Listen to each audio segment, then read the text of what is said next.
call a meeting to order. Please stand for the pledge. I pledge allegiance to the flag of the United States of America and to the republic for which it stands, one nation, under God, indivisible, with liberty and justice for all. Mic check, everybody. Can everybody hear me?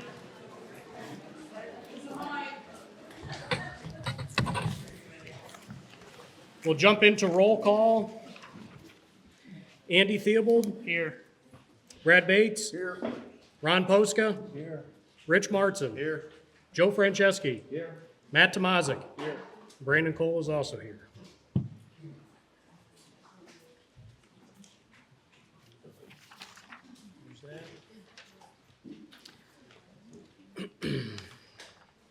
Everybody have a chance to review last month's minutes? Yes. Would someone like to make a motion to accept those minutes? I'll make a motion, we accept the minutes from May 4th to 2027, or, yeah. Andy, second. All in favor of accepting last month's minutes, vote by saying aye. Aye. Any opposed? Motion's carried.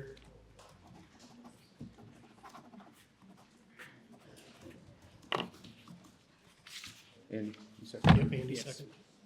That's for you, Joe. One thing before we get started, so with our new interim solicitor, we have some scheduling conflicts. Our normal planning commission meeting is the first Thursday of the month at 7 o'clock. So with Ron, he's not available on Thursdays, so I would make a motion to move it to Wednesday, the first Wednesday of the month, same time, same place, 7 o'clock. I'll second that. All in favor of moving the minutes, or excuse me, all in favor of moving the meeting time, vote by saying aye. Aye. Aye. Any opposed? Motion carried. Just some rules here before we get in. So we do have some other agenda items. There should be no public comment or interruptions during the agenda items except the public comment session. Each audience member shall be limited to 3 minutes of comment time, and minutes for this meeting shall be available upon request. So we will go into, Ed Harsh has some plans for us to review.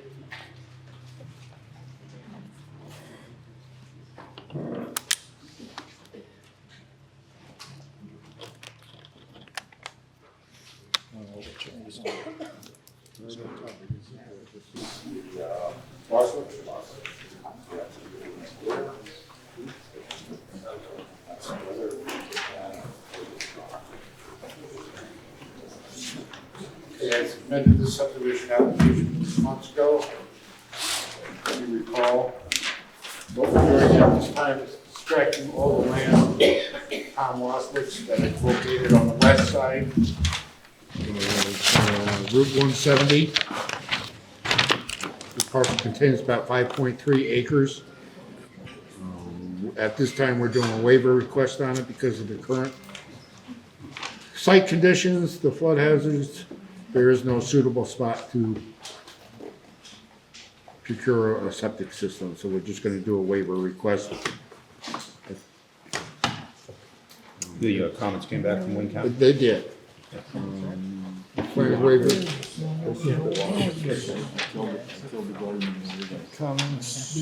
Plan indicates doing planning waiver has been requested, and you have that waiver in front of you. We did have it, and I believe Matt, last time you said that DEP's not requesting them anymore. It seems to be that way. Yeah. So, Is DEP satisfactory with that? yeah. So those items have been addressed.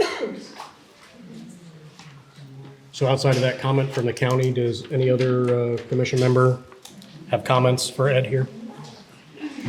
If not, I'd make a motion to send off to the supervisors. I'll second it. All in favor of sending the Wildslick, was it a subdivision, Ed? I'm sorry. Yes. Yeah. Off to the supervisors for approval. Vote by saying aye. Aye. Any opposed? Motion carried. Motion was, who was the motion? I made the motion. And who seconded it? Brad. Brad did.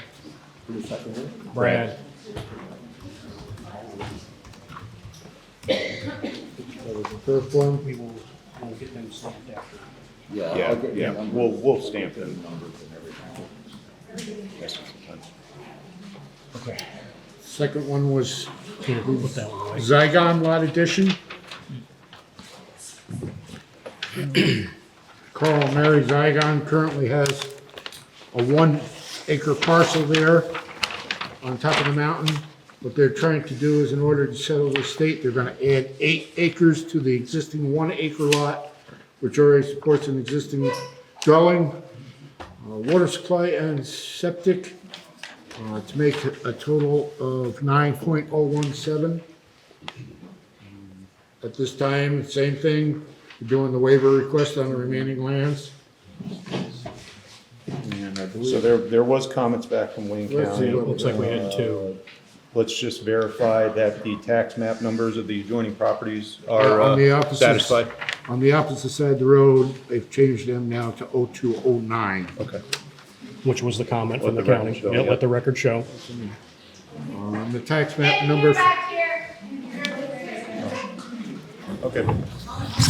the tax map number for the Schuster parcel is also 230. That has been revised and reflected on the map. Okay. For the folks that weren't able to, okay, what we're doing is we're reviewing the Wayne County comments on an existing subdivision within the township. We're just going over those comments for individualized landowners for a lot addition. Is that? That is correct. Lot That's correct. combination, lot addition. And the other comment was for the waiver. The waiver, and there, that should be with this package, I believe. Yeah, yes. So that's been addressed. Okay. Any other, go ahead, Rich. I don't have anything else, but I'll make a motion to send that on to the supervisors for their approval, noting that the comments were corrected from the Wayne County Planning Commission to this map here. I'll second. All in favor of sending the Zygon lot combination off to the supervisors for their approval, vote by saying aye. Aye. Any opposed? Motion carried.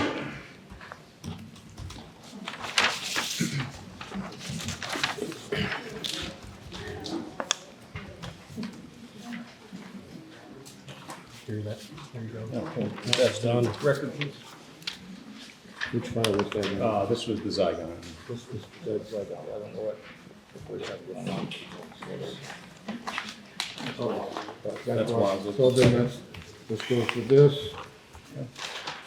There's a folder for this one. You should have it here. Oh, this is the one. What do we got next? The third and final one is the Franceschi Family Holdings. Joe, would you like to go on record to recuse yourself at this point? I will recuse myself from Here. this subdivision. Yes, I will recuse myself from this subdivision, being that it's by subdivision. Noted. So again, this is a subdivision of piece of property located on White Rock Drive and Pleasant Mount Drive. And at this time, what we're doing is creating 3 lots on White Rock Drive and a total of 6 lots on Pleasant Mount Drive for a total of 9 lots. Each one of the lots have been tested and approved for individual on-lot sewage disposal. The remaining lands have been tested and approved for on-lot sewage disposal. In regards to the county's comments, the subdivision ordinance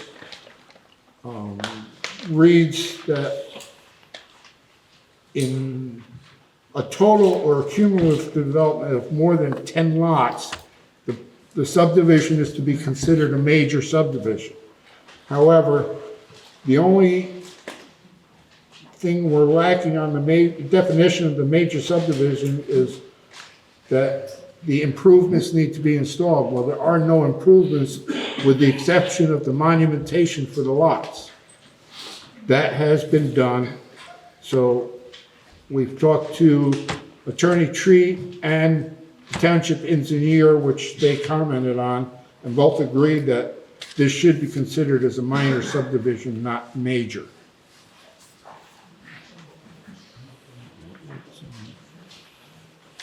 What other comments do you have there? This being major, as far as DEP is concerned, we had to do a component 4A and a 4B. The 4B is for the county to sign. They have done that and provided me with that, so that's part of this package.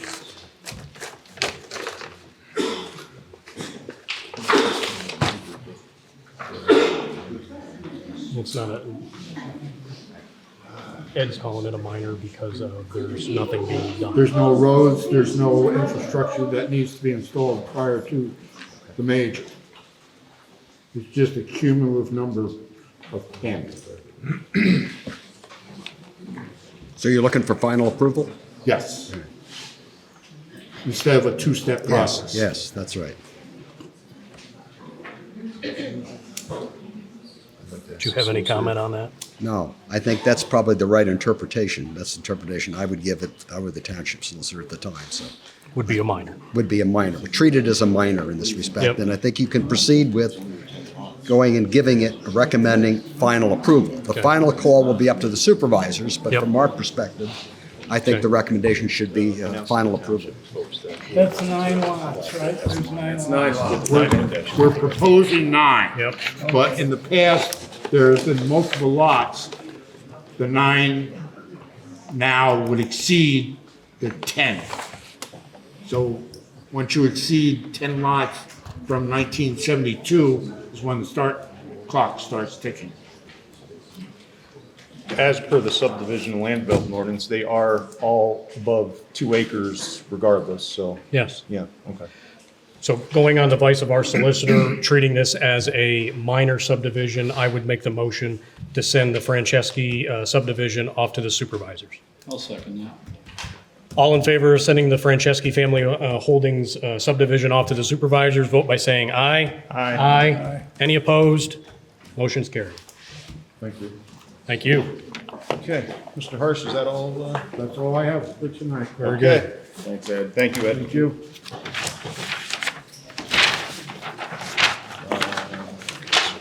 Yep, so when we, at the end, we'll take care of this. We'll stand. Right.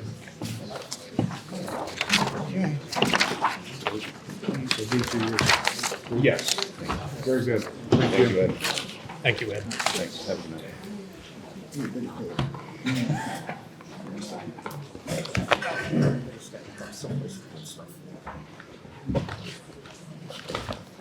What's next? You ready, Ron? Yep. Next order of business will be the land development package for Lindy Court.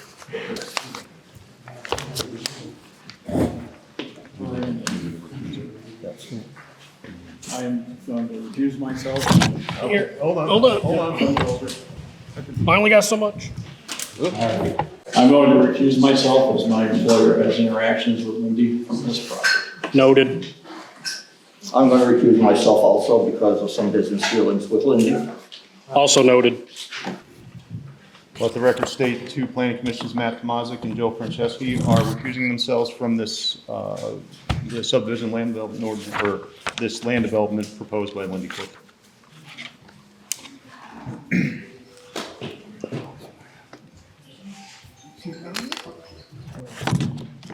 All right, so at this time, we'll proceed with determining whether or not the Lindy application is complete for purposes of acceptance at the Planning Commission meeting tonight.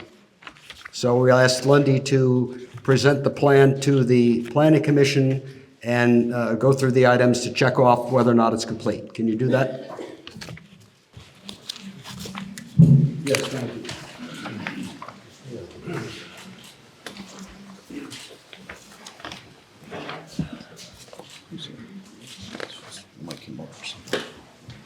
I can have Andy check.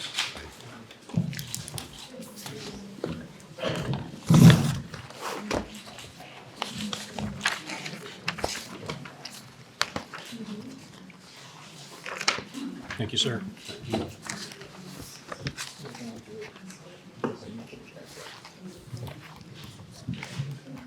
Good evening, Attorney Boucher, members of the public, members of the commission.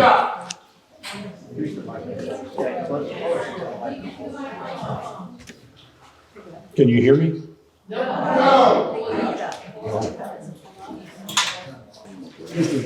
Attorney Boucher, Either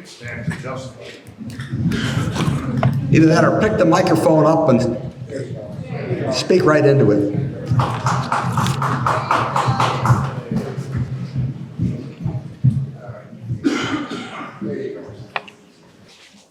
I've handed you a copy of a list of the documents that we intend to introduce and that have already been delivered to the township. We've also given you a packet of transmittals that have been provided, beginning with the April 30th, 2026 letter to the Township Planning Commission Secretary showing that it was received by the township at that time. The next is a letter of May 11th, 2026 by Attorney Justin Sula to Attorney Jeff Treat dealing with the land development plan submitted by Lindy. It addresses two matters. One is a moratorium and the other is the proposed amendment to the Salvo. The next item is an email from Christopher Langle, who is the Executive Vice President of Lindy, to Mr. Treat, asking for a site inspection to be arranged in accordance with the ordinance. To date, there's not been a response to that. There is a formal letter, May 18th, 2026, addressed to Attorney Treat that gives him a number of dates asking for arrangements to be made so that township officials, including the engineer, can make an inspection of the site. The next item is a transmittal receipt which shows that it was received by the Borough Secretary on May 20th, 2026, showing that the land development plan, the narrative project description, stormwater management report and calculations, the erosion and sedimentation control plans narrative and details, the utility service documentation, water supply documentation, environmental impact materials, wetlands and natural features delineation, and a landscaping plan were all delivered. In that regard, 10 copies of a 35-page plan were hand-delivered together with 6 copies of all of the other documentation in several binders. The acknowledgement shows that it was delivered that day. The next item is a letter, May 21st, 2026, to both Attorney Jeffrey Treat and Ronald Bouget, dealing with the land plan submission that has been made by Lindy, asking for cooperation in the review of the materials that have been provided, and again, making ourselves available in the event that there was a need for any type of clarification. The next item is an email, May 22nd, 26, again by Mr. Langle, the Executive Vice President of Lindy, to Mr. Ron Bouget, again, providing a copy of those letters. We have, for the purposes of the record, asked for an acknowledgement from the township dealing with the issue of the completeness of the application, which was delivered back on May 20th. To date, we've not received anything. We've not received a communication that deals with the request for site inspection. So at this particular time, I'd like the record in this matter to be able to reflect that these items have been given, that the time periods under the ordinance, the subdivision and land development ordinance of the borough of Clinton Township have been provided, and we have not received any type of report of a deficiency, either in writing, orally, or by email. At this particular time, we have also brought with us Justin Mosseri from Kimberly Horn, who is the project engineer for this and who was the author of the plans, 35 pages in length. And he is prepared to go through each of the provisions applicable of the subdivision and land development ordinance for the purpose of dealing with the issue of completeness. If that's okay, Mr. Attorney Bouget. Yeah, that's appropriate, because we need to make sure this is a complete application, because whether it's a complete application or not determines the next step in the process. You get to ask a question? No? No questions yet? Okay. Decide what's incomplete.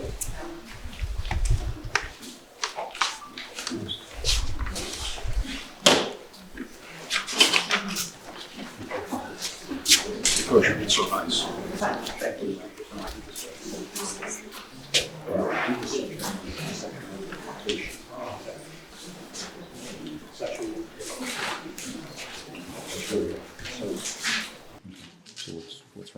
Okay.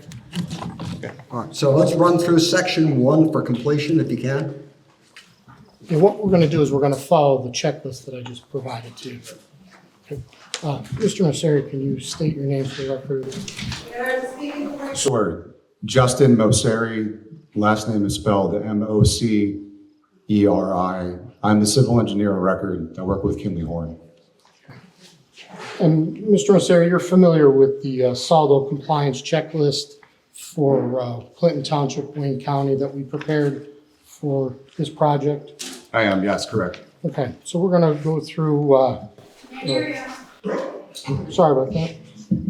We're going to go through each ordinance section here that's listed on here, and then what I'm going to ask you to do is let the panel know what you did and whether that was completed and what was done. Sure. So first one is section 101, the applicability of the ordinance. So can you confirm for the panel that the Salvo does apply to this project that Lindy has presented? Yeah, confirmed. Clinton Township has their own Salvo, and we are using that to demonstrate compliance with the plans that were submitted. Okay.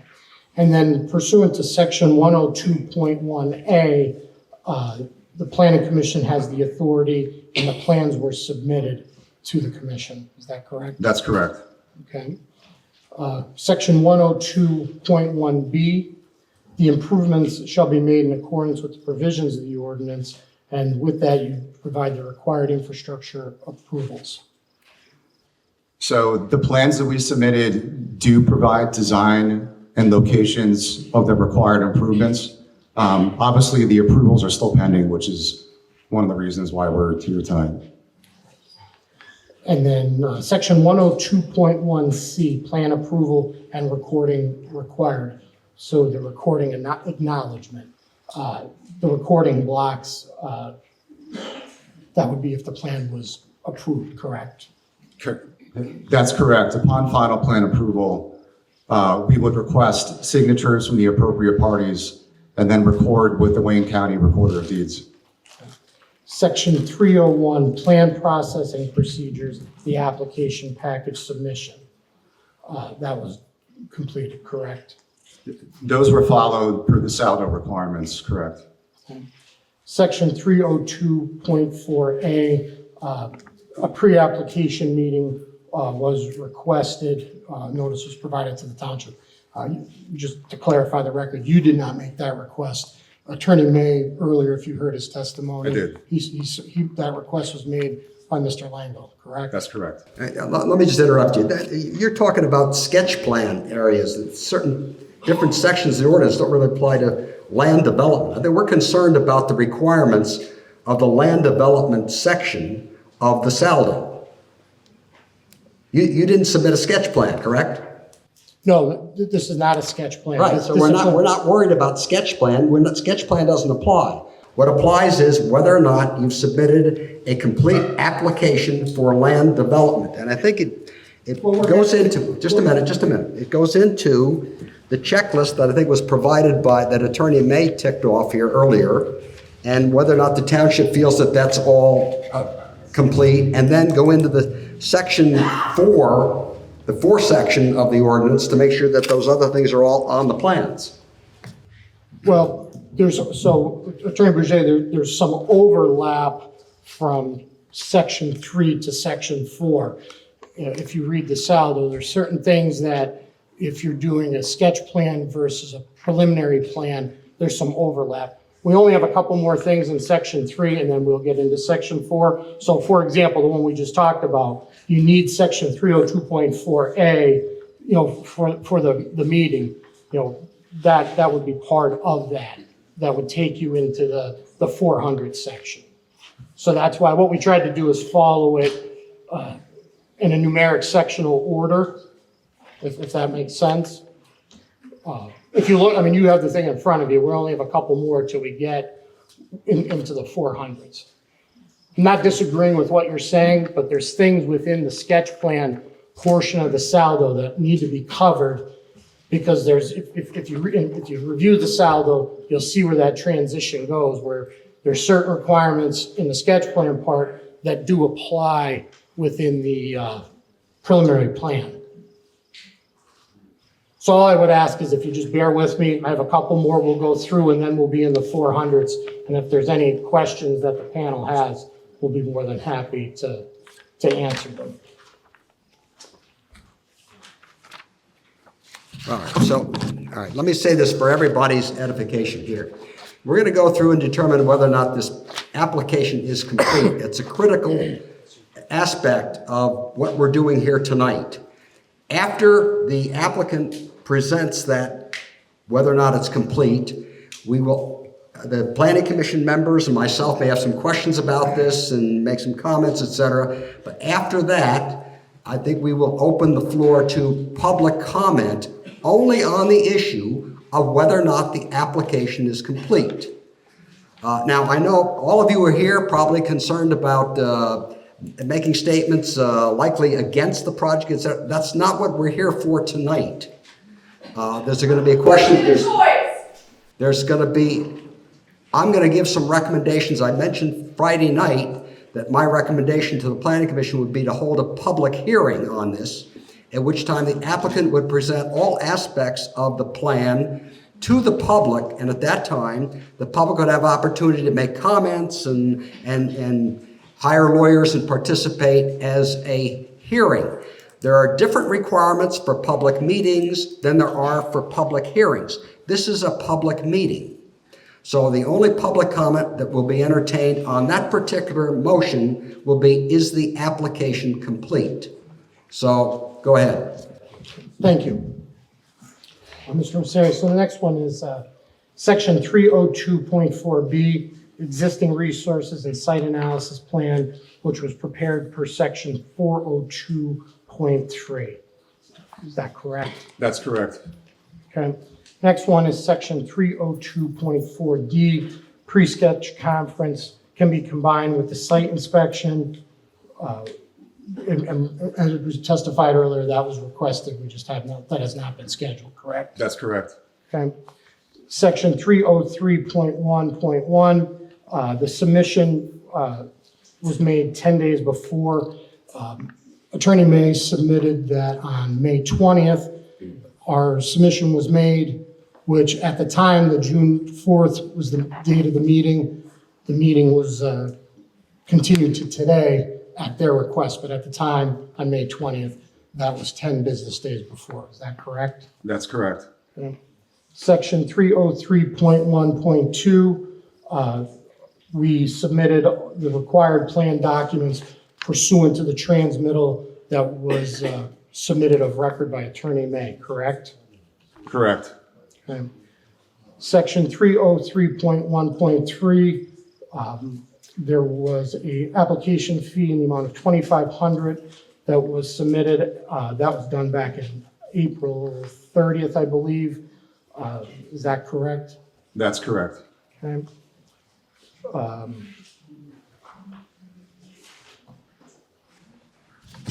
Let me stop you there for a minute. Did the township acknowledge that we got the appropriate fee?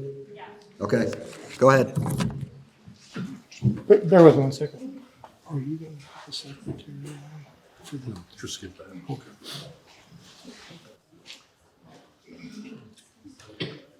Next one is section 303.1.5. So the official date of the preliminary plan submission, as I just said, would have been May 20th, 2026, correct? Correct.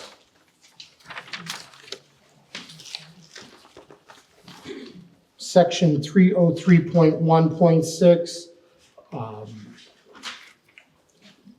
plan distribution of Wayne County Planning Department supporting report package. So to be correct, what would happen is today, if Planning Commission approves today to submit it to Wayne County, the submission that was made would be forwarded to Wayne County for their review and comments, correct? That's correct. Okay. And the follow-up to that, section 303.2.1 provides the review procedures for Wayne County if those plans are received. Correct? That's correct. Section 401, so preliminary plan required, preliminary land development plan. That's what was submitted, not a sketch plan, correct? That's correct. Okay.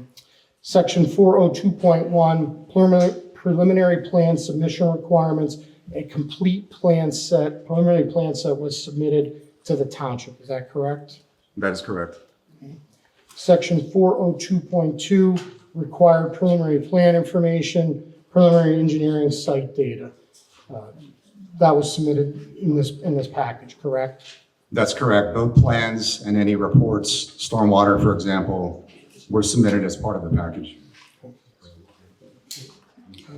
Section 402.3, within that mapping, existing conditions and site research mapping was included within that submission, correct? That's correct. Section 402.4, the resource impact and conservation plan was also included within that submission. That's correct. Section 402.5A, preliminary improvement plans shows the historic features within the submission.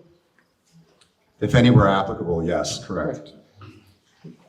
Section 402.5B, the plans provided the existing lot lines and existing conditions. That's correct.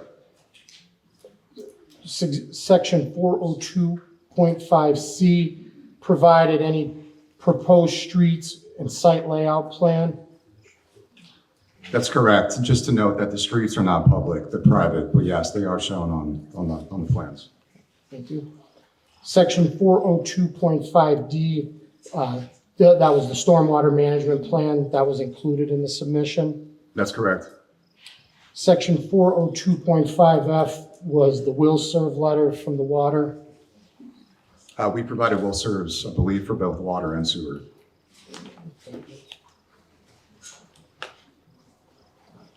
Section 402.5H, that has the limit of disturbance line on the site layout plan, correct? That's correct. Section 402.5L has the utility services on the utility plan. That's correct. Section 402.5M is the landscape plans, which would include shade trees, vegetation. That's correct.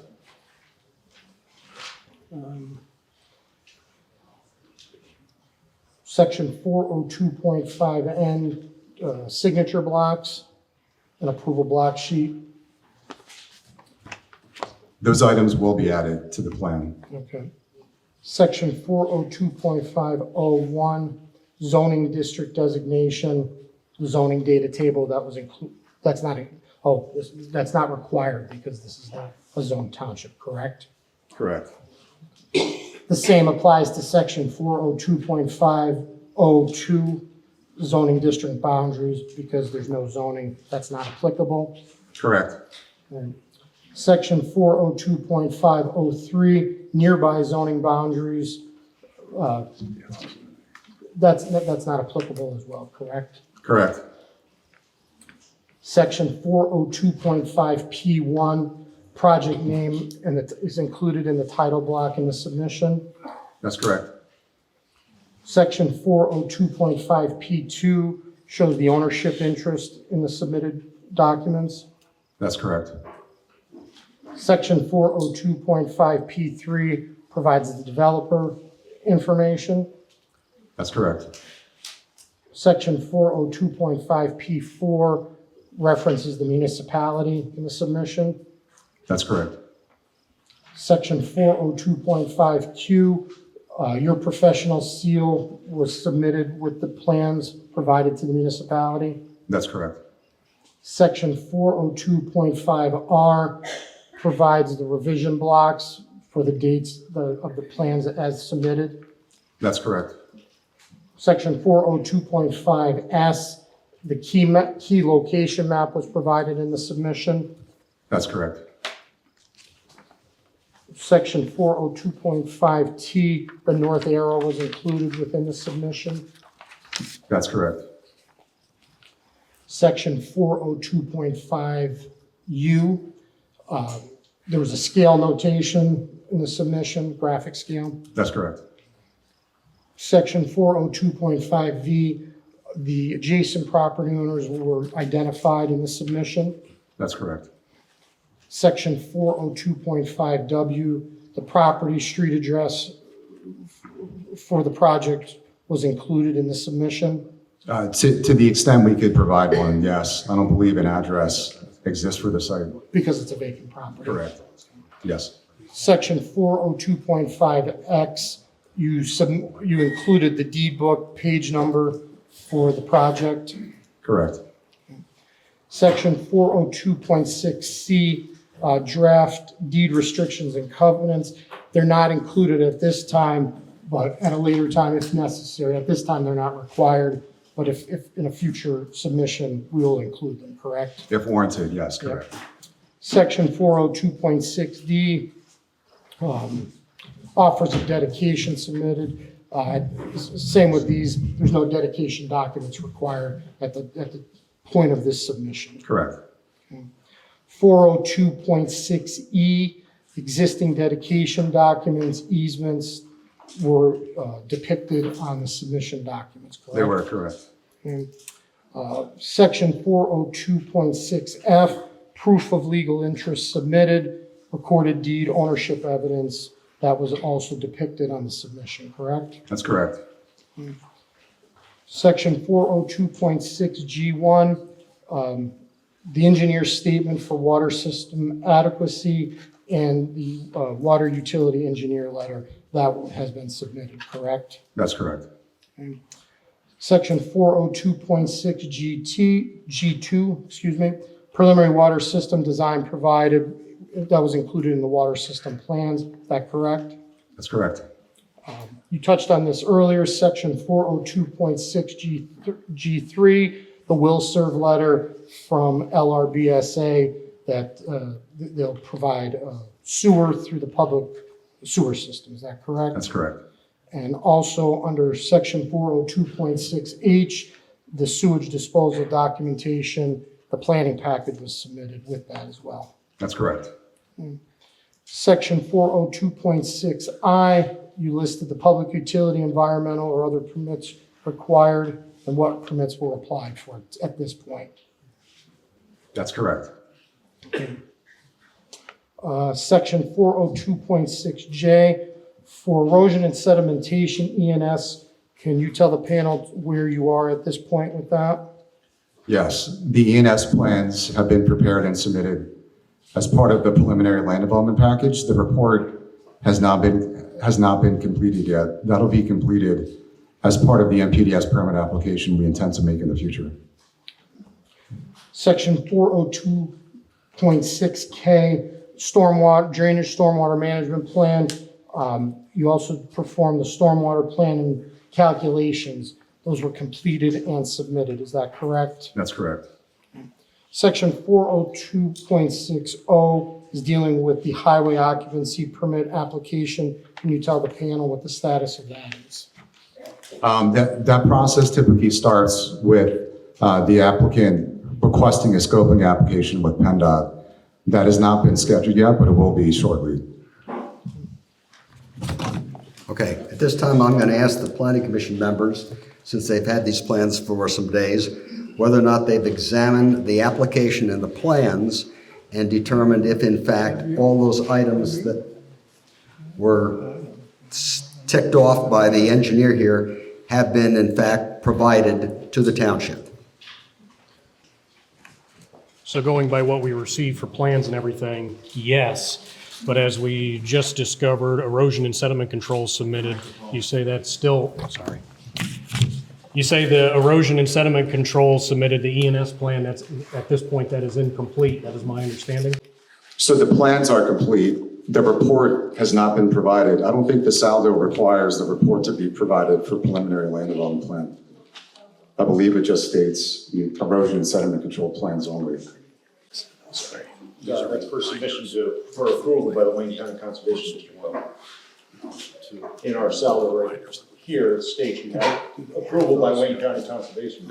That's one of the approvals we will have to obtain, correct. And at that point, that was part of the NPDS permit application that I was referencing before. There's a bunch of administrative documents, E&S plans, and also any reports and calculations associated with that would be submitted to the Conservation District to review. Also under 402.6, supporting documents and information on section L, preliminary bridge designs and a statement by the applicant's engineer regarding any approvals required by the state or federal government. We don't intend to have any bridges. We're gonna have 2 culvert crossings. There's a stream called the Rogers Brook that naturally bisects the site and ends up flowing west directly into the Lackawanna. We'll have to cross that twice, like I said, but it'll be more like an RCP culvert, a pipe versus a bridge. And we're anticipating a joint permit approval through PADEP to permit those stream crossings. Section 402.60, highway occupancy permit application status. Yeah, that's what I was referring to before. We have to apply for a scoping application first with PennDOT. And at that meeting, we'll basically have a discussion with them to determine what the scope of improvements and what the scope of a traffic impact study, if applicable, would be for us to perform and then resubmit to them. That's all I have right now. Okay. Anybody else from the planning commission? Okay, this time we'll open it up to public comment on the issue of the completeness of the application.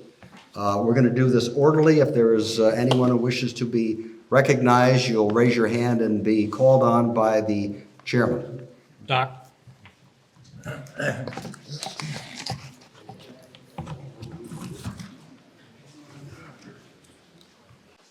Good evening. It's Dr. James Efron. I'm a resident of Browndale. Been a lifetime resident. Many of you know me because you're patients of mine. I love Browndale. I love Clinton Township. This is I only love on Wayne the County. completion. This is only on the completion of the I'm leading up. application. It's not a Yes. soapbox. And I will, at this point, take the advice of the solicitor who gave it to me at the last meeting, that I go out and hire an expert in the field that we are discussing tonight. As the farmers know, you grab the bull by the horn, so I have, and I would like the committee to hear from my attorney, Tom.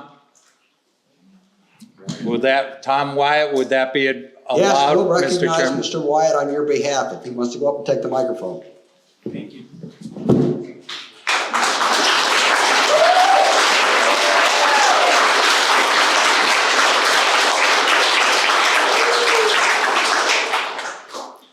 Good evening. That's the first time I've ever been applauded at a public meeting, so that was amazing. My name is Tom Wyatt. I work at a law firm called Obermeyer, and I'm very privileged to be a guest of yours here tonight, and thank you. I'd also like to thank the board here and the organization presenting.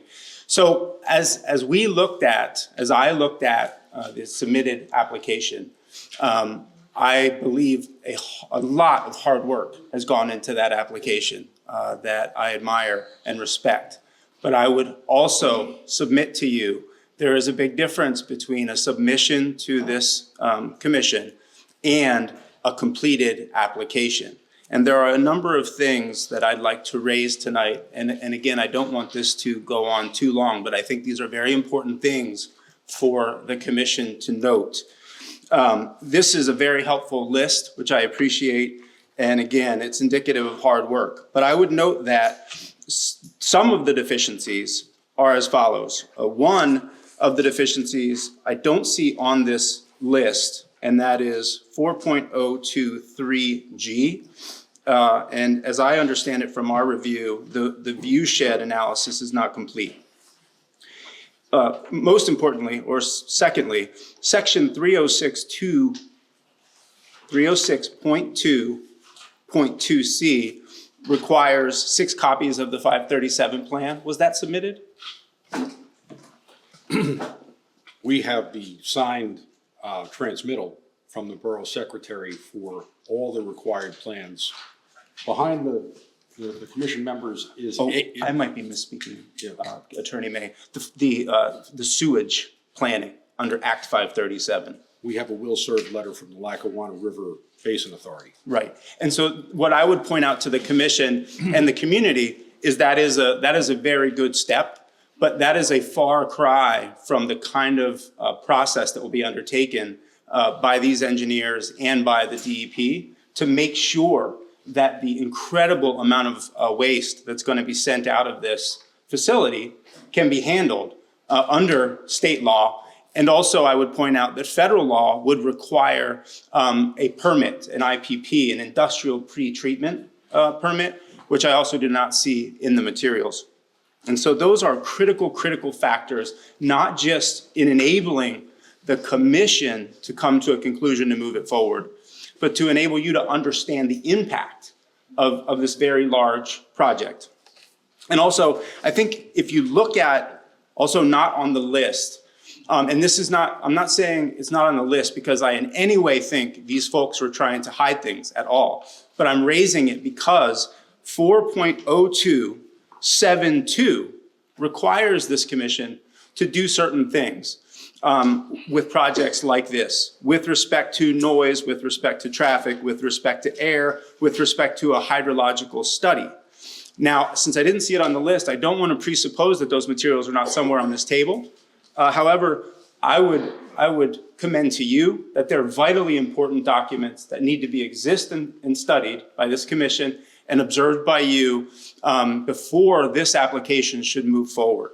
Now, that is not an all-inclusive list of the deficiencies, but I think those are some pretty large boulders that the team and the commission need to work through, and this community needs to vet, right? And so I also commend the commission for saying that they want to do a public hearing. That will be vitally important.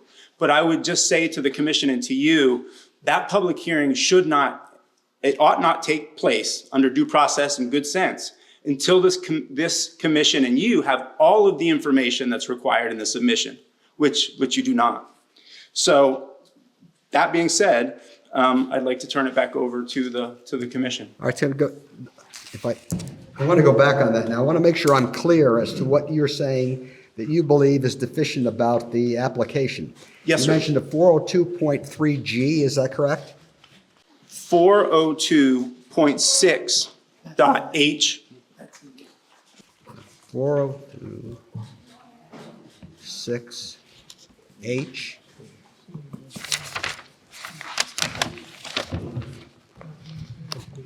So 6H is sewage disposal information. Completed sewage facilities planning modules for land development and other required sewage planning documents as required by the PA Sewage Facilities Act and PA DEP, that's number one. Number two, private sewage treatment plants and community on-lot systems. Preliminary design of the system and statement setting forth the proposed ownership of the system and responsibility for operation and maintenance.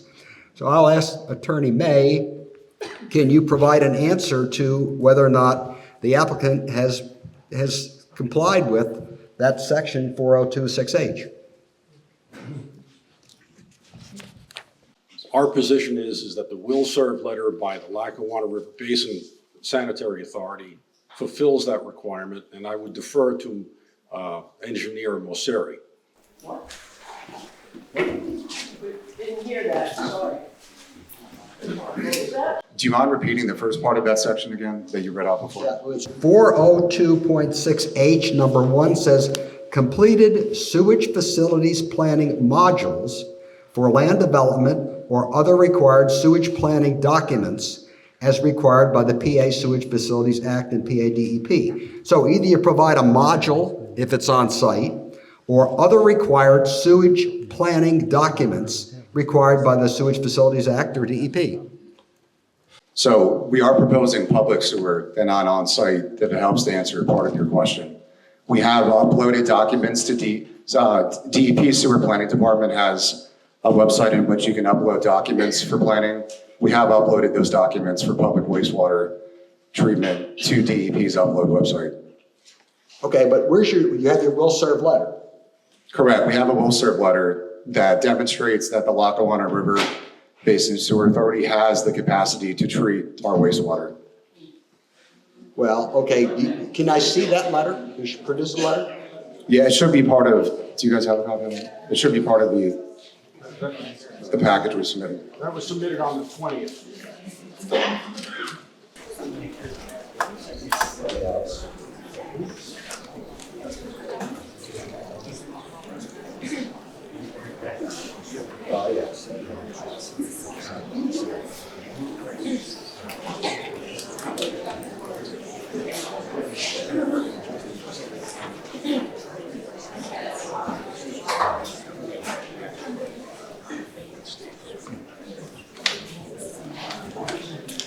It's in the binder behind you.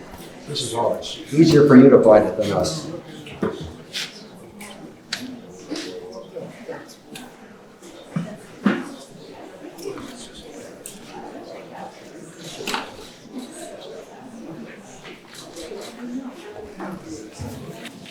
Okay, I'm going to read this letter because we have a lot of people here and I know everybody's interested in this. It's a letter dated February 5th, 2026 from the Lackawanna River Sewer Basin Sewer Authority to Lindy Corporation. Dear Mr. Langle, attention Christopher Langle, the LRBSA is in receipt of your email correspondence dated February 4th, 2026 requesting utility service verification for a prospective power generation facility in the Forest City area east of PA Route 247.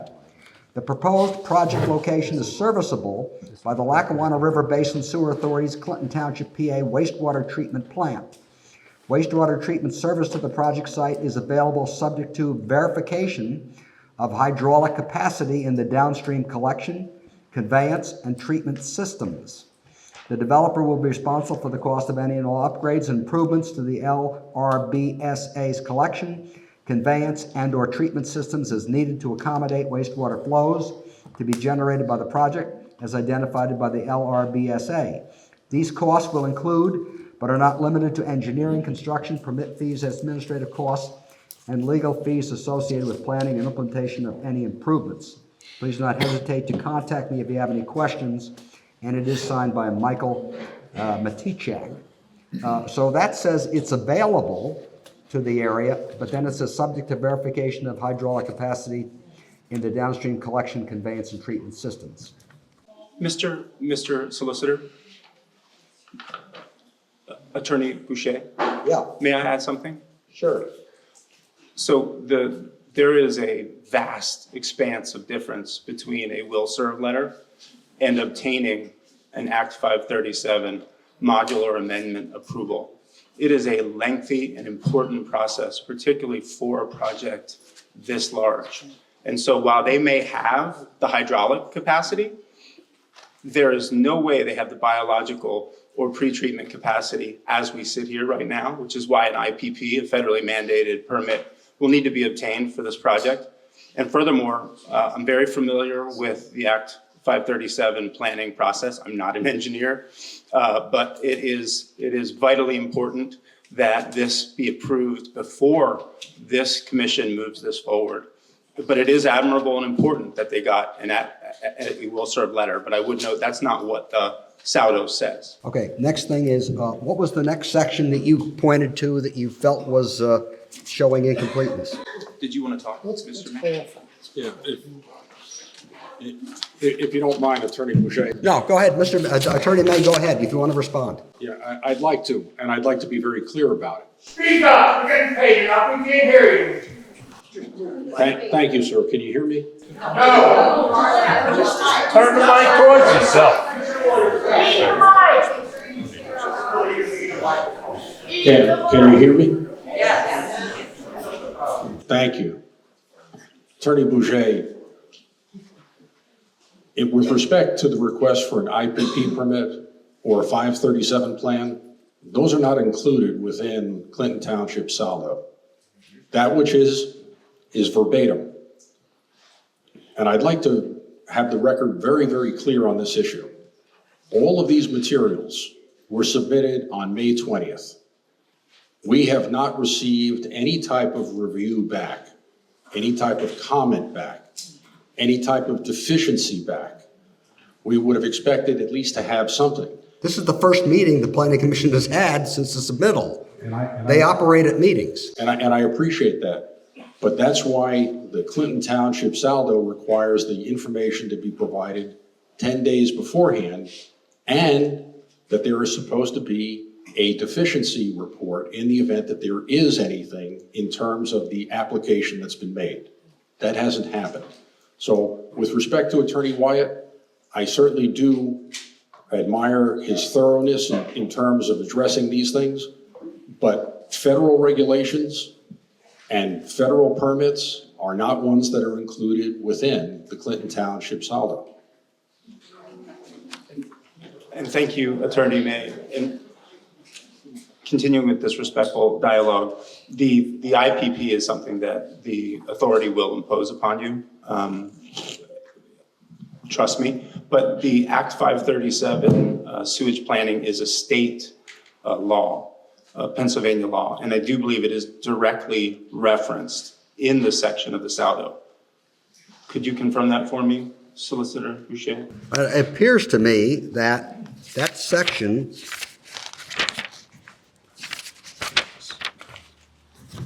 says required sewage planning documents as required by the PA Sewage Facilities Act and PA DEP. So if there's a document required by the PA Sewage Facilities Act or PA DEP, it appears to me that that's required. That's my conclusion, with all due respect.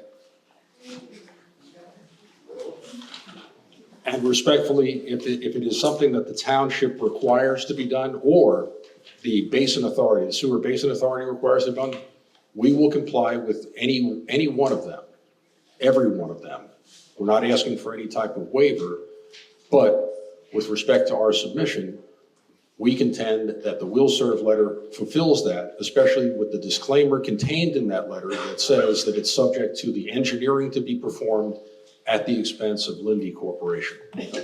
You referenced a deficiency letter, et cetera, since the documents were provided 9 days ago. Can you point out in the ordinance where we are required to submit a deficiency letter to you prior to the 10 days?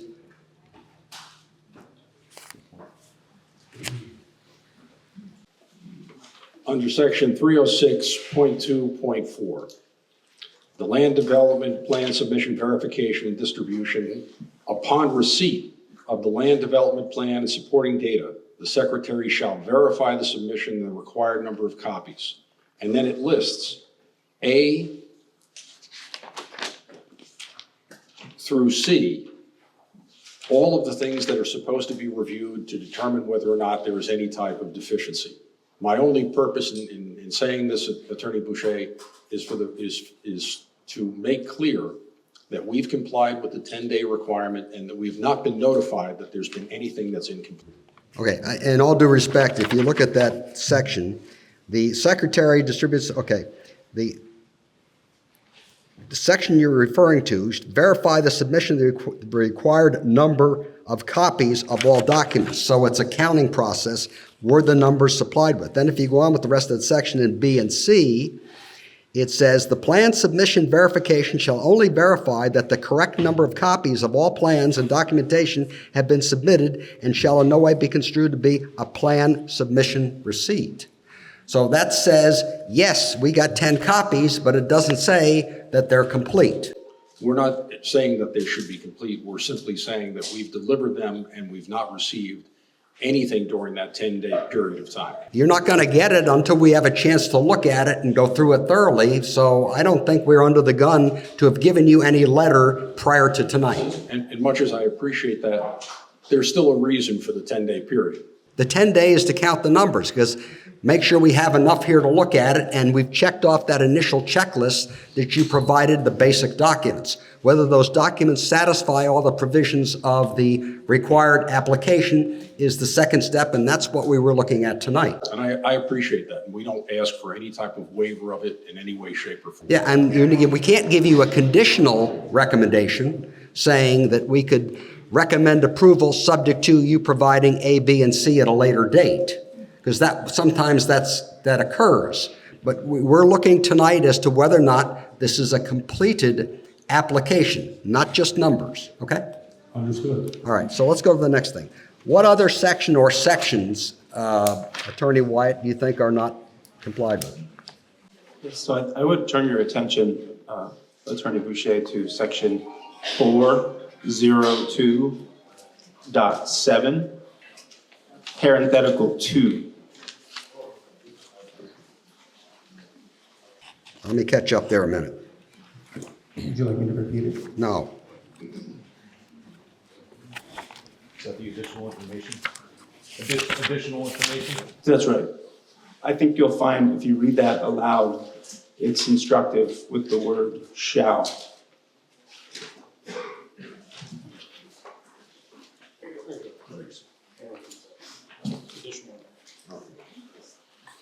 Four oh two seven says additional information. The township shall require any other necessary information based on the specific characteristics of the proposed project.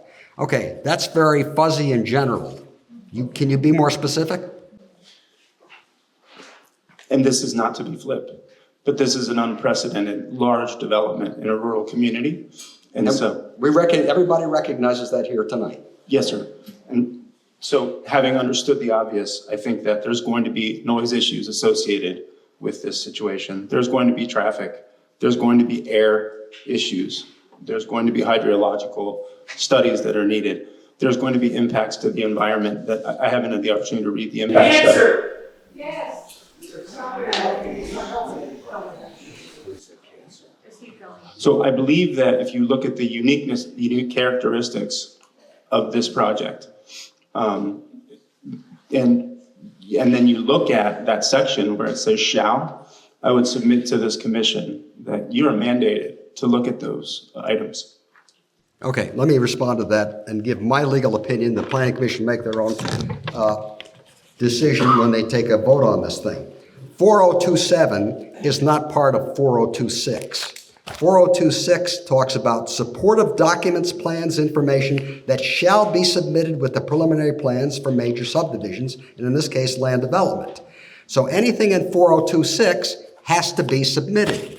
4027 is outside of 4026, and it's not that the supervisors can't consider that in the course of whatever recommendation or decision they make, or the planning commission can't consider that, but that's not to determine whether or not the plan is complete or should be accepted at this time.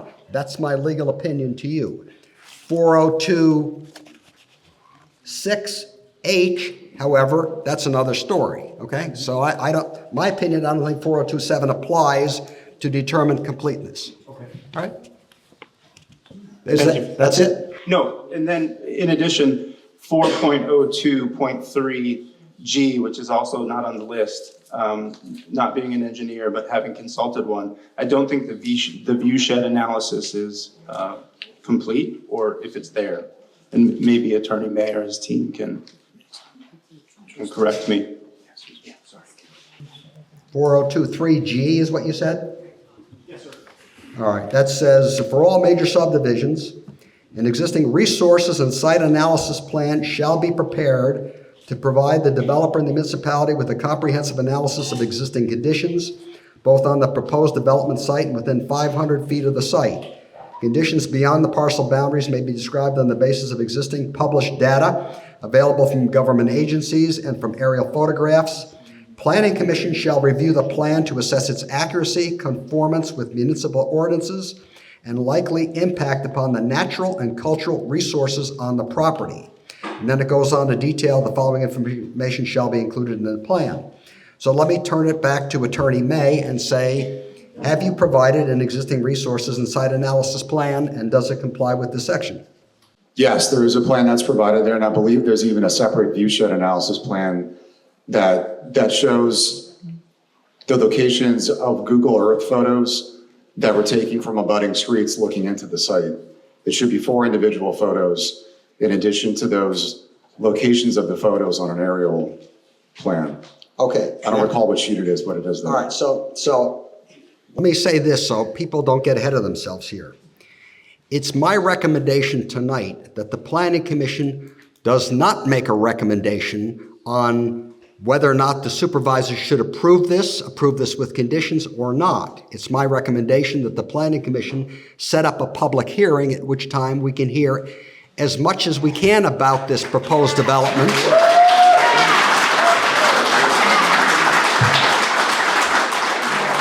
So that section, in my opinion, is premature in the sense of, do we have a completed application going forward? The engineer says he's got something, okay? And apparently he's saying it's, and I think we've looked at it, and there is something there. Whether or not it's satisfactory to the Planning Commission when they make their recommendation at some future date, that's another story, okay?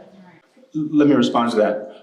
First, I think it's fantastic that you're going to have a public hearing because I know that it's discretionary. You may have it, but these circumstances seem to make that logical. So I do appreciate that. But I would only caution the commission that having you need to start the 90-day clock before a public hearing can take place. I don't disagree.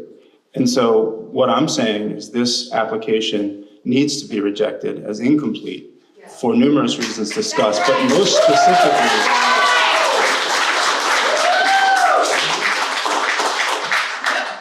specifically, the discussions around the 537 planning, Pennsylvania requirement in the Salvo. So I think that the public hearing will be very valuable and much more valuable once an application is complete. However, at this moment, I would strongly recommend that the commission reject this with specific findings as to the deficiencies so that the development team can move forward to deal with those deficiencies and we can have a robust public hearing once the application is deemed complete. Now again, I'm an outsider to this community, I'm not on the commission, but this is my recommendation based upon my review and artist. You're representing a resident and taxpayer of the township. So anything else, we move on to somebody else, okay? Thank you. I really appreciate the time. Now, does anybody else?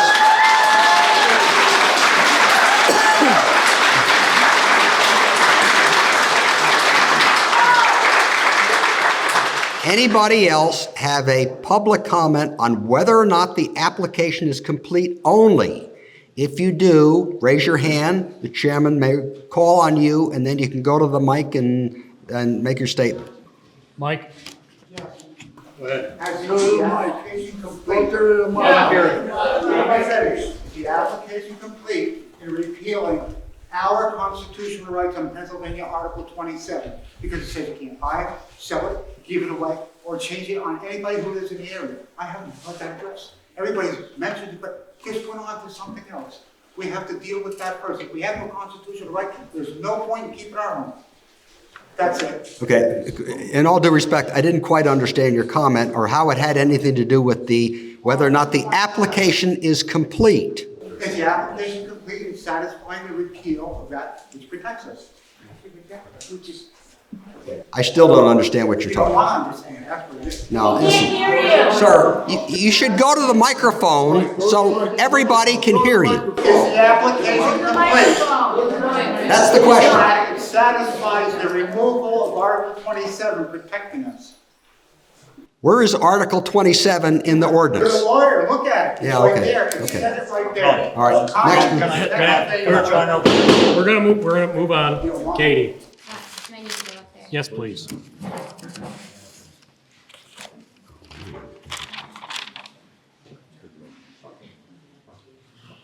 Little vertically challenged, I'm sorry about that. Katie Zafran.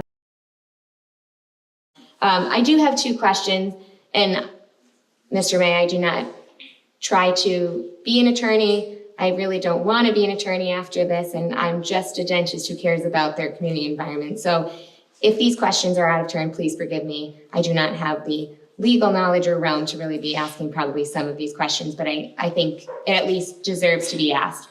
My first question would be, you received the will serve letter for the power generation project by the Lackawanna River Sewer Basin Authority. Did you receive a will serve letter for the build out of 20 data center buildings that have an anticipation of 40,000 gallons per day with the campus? Good question. There are two will-serve letters from the Lackawanna River Basin Authority. One is for the data center, one is for the power plant. I don't think I saw a will serve letter in the application. It's in the line. Mr. Attorney May, you showed me the will serve letter February 5th for the power plant. I did not see a will serve letter for the 20 data center buildings with an anticipation of 40,000 gallons per day for the campus. I saw that as of May 11th, their request was received and it was under review, and that was signed by, I think, the executive director of the Lackawanna River Sewer Basin Authority. I do not remember seeing a will serve letter for the 20 buildings. Attorney May, can you show us where it is?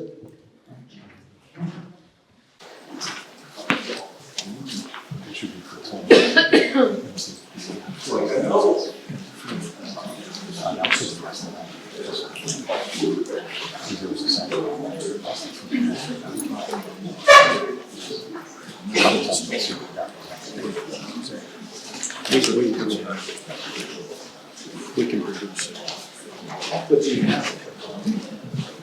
We can produce that document if you don't already have it. And if I could also say something about the Act 537, we have submitted the sewer planning mailer to DEP, as I stated earlier in the night. We have not received a response back from the department in terms of whether sewer planning will be required or not, but we have started that process. Right, but we don't have a decision yet, correct? Correct, and whether planning is required or not, no, we do not. Okay. So just to confirm, you did not receive a will serve letter for the 20 buildings? Yes or no, you did or did not receive a letter? Can that letter be shared possibly with the commission here? Yes, if it was missed in the copying, if the documentation was inadvertent. And then I do have one more follow-up question. The Clinton Township wastewater treatment plan is currently undergoing a federally funded improvement, and that is under a 2024 Consolidated Appropriations Act. So my question with that, because that is a federally funded project right now, it revolves around federal grant compliance, and has the EPA or the funding agency confirmed that the data center's use of the upgraded plant capacity is consistent with the purpose and beneficiary designations of the 2024 Consolidated Appropriations Act grant agreement, because that was stated it was for residents of the area that Clinton Township plant serves.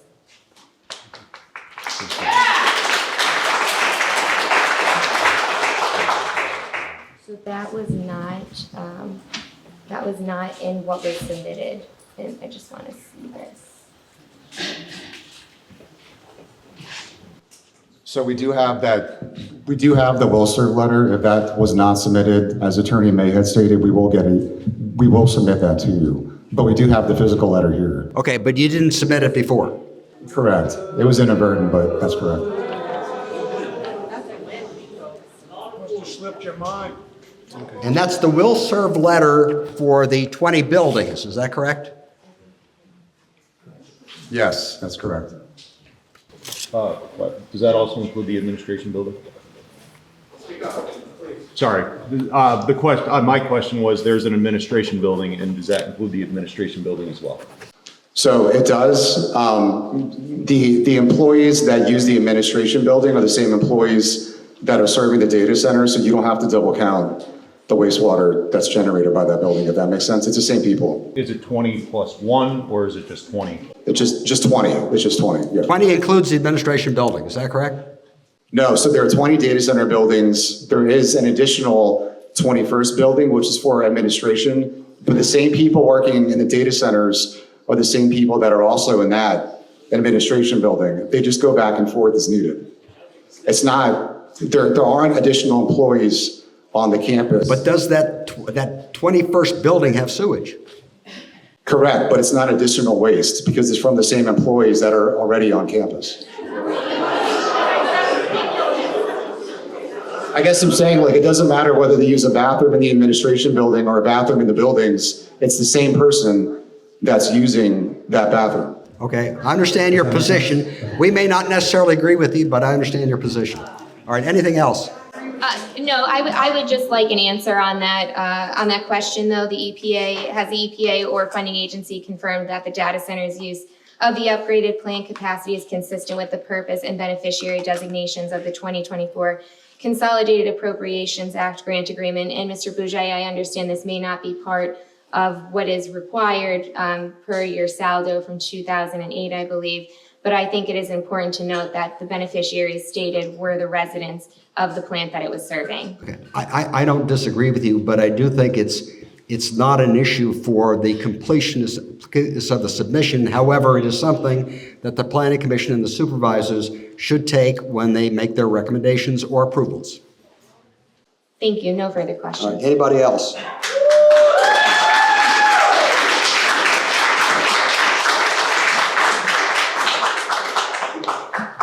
All right, listen up. We're cut short here. We can't say anything today. But to the board, to Attorney Bourget, we know nothing about all these sections. None of these people know what this is. We can't comment on it.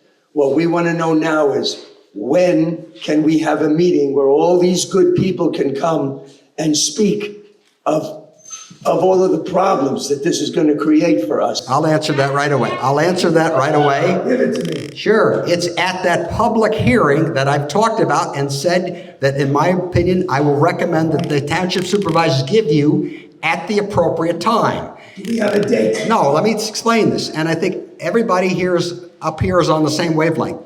If the application is deemed to be complete, then we can move it forward, send it out to the solicitor, the engineer, the Wayne County Planning Commission, et cetera, and we could set a date for that public hearing. If it is not complete, the Planning Commission's job is to then determine that it's not complete, determine why it is not complete, send the deficiency letter back, and then we come back at the next meeting to do this all over again. And we don't set a date for a hearing until we have a completed application. All right. As far as everybody here, let me tell you, I'm very proud that you people came. You show your concern for the community. Thank you so much for coming. I hope we can do this again and we can finally get to speak, okay? Thank you.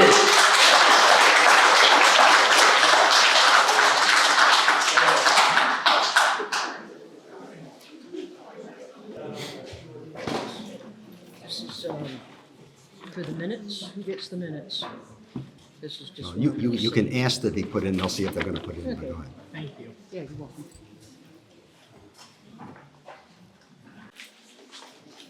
Okay, this is a little, I'm also vertically challenged here, but this follows suit to what we're talking about. So I'll just take a couple of minutes of your time. Does that help? Yeah, that's good. And I'll try to eat this thing. Supervisors and everyone else here. My name is Celeste Dorridge, and I am a Clinton Township resident. Yesterday, I took the liberty to do some research on my own, and I got onto the Pennsylvania Department of Environmental Protection, the Northeast Region website. I found that under PA law, and I'm going somewhere with this, so hold on. This project needs the NPDES, National Pollutant Discharge Elimination System. It also needs the Chapter 105, which talks about water runoff, which is also sewage. You know, it's not just people pooping, it's the runoff from these microprocessors and everything, you know, the AI equipment. And it also needs an air plan approval permit. All these, before any ground is broken. Okay, can I? I'm going somewhere with this. No, wait, let me on. stop you for a minute. The question is, are any of these things required for a completed application? Because your stuff may be very, very important later on. Yeah, listen. So, all of these can take 12 to 18 months to complete. I'm personally requesting that the township not approve any land development until DEP rules on water and area impacts are considered to Browndale Mountain. And I also filed a right to know request on June 1st for all PA DEP records on this proposal. The right to know request is pursuant to the Pennsylvania right to know law, which is 65 PS 67.101 et sec, that's Latin for something. The request included information on all known application notes, all correspondence, including emails, letters, and memos between PADEP staff and any outside party agendas and attendance records, any permits, inquiries, applications, or notices of intent filed with the DEP related to the data center in Clinton Township, Wayne County from January 1st, 2025 to present, including but not limited to Chapter 102 NPDES, Chapter 105, which is the water obstruction and encroachment, and the air quality plan approvals. Under this right to know law, the DEP is required to give me the answer in 5 days, and that was June 1st. So I'll have the answer by Friday for the record. But I talked to DEP today. I talked to a woman named Pat Monahan, and she is communications director, and she says that there is nothing on file presently. No one has contacted anybody in the DPA to do any research, find out any information about what needs to be done. Okay, could you to make this go through? And the reason why I'm saying this is because if you decide tonight to push this through and ground is broken before the state gets to it, and you do any damage, that's on you. If there's going to be a lawsuit, it's going to be on you guys.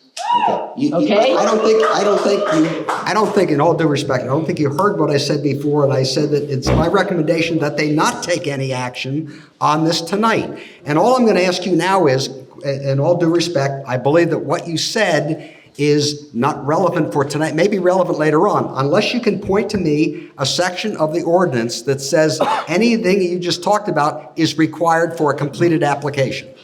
Right. Can you or not? They shut me off. They shut me off. Thank you. All of that, all of this is required. Because it's all gonna come back to you. So you might as well do your homework now. That's what we're saying. We're going to take a quick executive session as soon as they're done, focus on these couple of things, come out, make a decision, we'll be done. So I'm vertically challenged as well. Don't hit my head a lot. Now, please, before you cut me off, let me just have a little fun with this. I am going somewhere, just like the last lady stated. How many people here, sure. How many people here made it through elementary school? I know I did. I can read, I can write, I can count. How many people forgot to do their homework and got yelled at by the teacher? Did the dog eat your homework, gentlemen? What kind of excuses can you make for me? They asked you for some specifics, you couldn't provide it. Maybe you should get better lawyers. Now that said, it is clear as day from what's been presented that this thing isn't complete. Recommendation from the solicitor is you hold off. I don't know what the public thinks, these socialist freaks. Any freaks out there? I'm not gonna stop. No, I'm speaking, you're not. So here's the thing, gentlemen. They look fancy, they talk fancy. They come here with piles and piles of stuff. But if so much as a punctuation mark is missing, send them back to where they came from. You should have paid attention in school, fellas. That's all I got.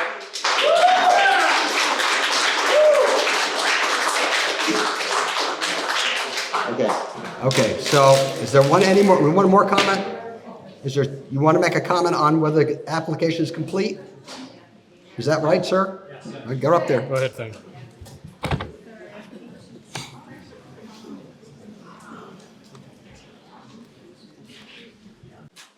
Good evening, Thane Rickard. I'm also a resident in Clinton. Good evening, I'm Thane Rickard. I'm also a resident of Clinton Township. I just have a question to start. Is accuracy a requirement to be in conjunction with completance? What? In order for it to be considered complete, should we also require it to be accurate? I don't know about accuracy as much as complete. Complete means they have to give answers, okay? You can test the accuracy probably later on in the course of the hearing, and there'll be plenty of time to contest whatever's been submitted, but that would not be for tonight. Okay, because I did have some questions about that, but I'll move on. And sorry. There was a section in there, and I don't have the hard copy to reference it, but it was something about archaeological significance. Can you guys recall where that is in there?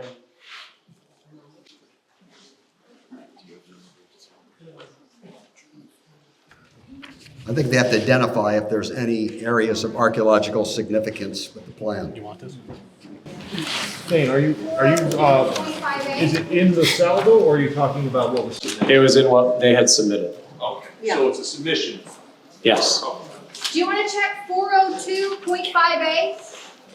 It might be in there. I apologize, I don't have the location. 4025A says historic resources, trails, and significant natural features, including topography, areas of steep slope, wetlands, 100-year floodplains, swales, rock outcroppings, vegetation, existing utilities, and other site features as indicated on the existing resources and site analysis plan. That's what A says. I thought as we went through this, the engineer commented on that, but maybe he wants to comment now that it's brought up. Yeah, I did comment on that previously. That plan was provided, and if any historical structures exist, they are shown on that plan. I don't believe it's applicable in terms of depicting historical structures on the site, because I don't think they exist. Okay. Sorry, since I can't reference it directly, maybe I could grab a copy and page through it while I sit. There was a section that said, from whoever they had reached out to, that there was a very high likelihood of archaeological significance on the site, and they recommended a phase 1 review of the site. And I was curious if that phase 1 review had been completed. And if I can't find it, then if you don't mind, I'll grab a copy and page. No, it's okay. I don't know whether the engineer can comment on that, and the other question is whether or not that's required for a completed application. Understood, thank you. I'm gonna sit down because I don't have any other further comments beyond this. Okay, maybe the engineer can help. If a phase 1 was required, that has not been completed yet. Phase 1 was required? Phase 1 environmental.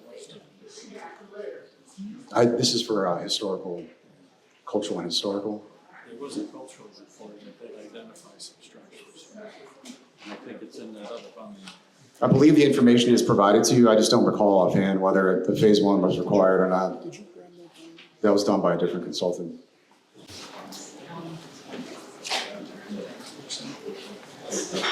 Check the space.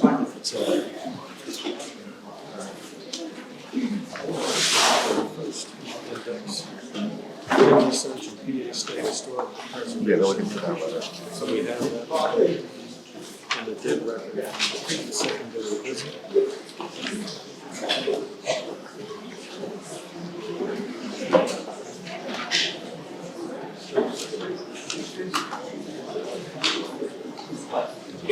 Yeah, they don't want a phase 1. So we're proceeding moving forward. Or we just read private sign, right of entry. That's not scheduled yet. Sure, yes.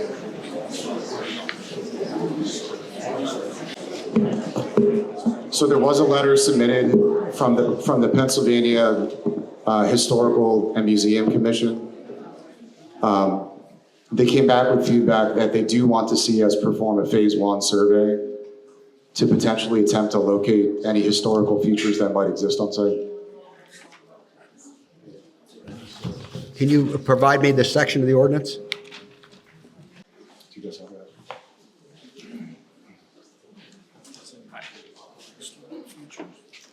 Sorry. Looks like it's 402.5A, show historical features.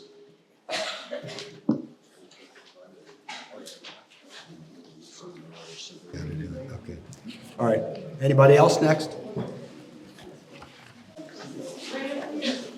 I have a about this that I just took. Okay. Whew. My name's Chelsea. I live at. Okay, so I just got to run through my notes, guys. So section 101 confirms Clinton Township has a saldo, which we do.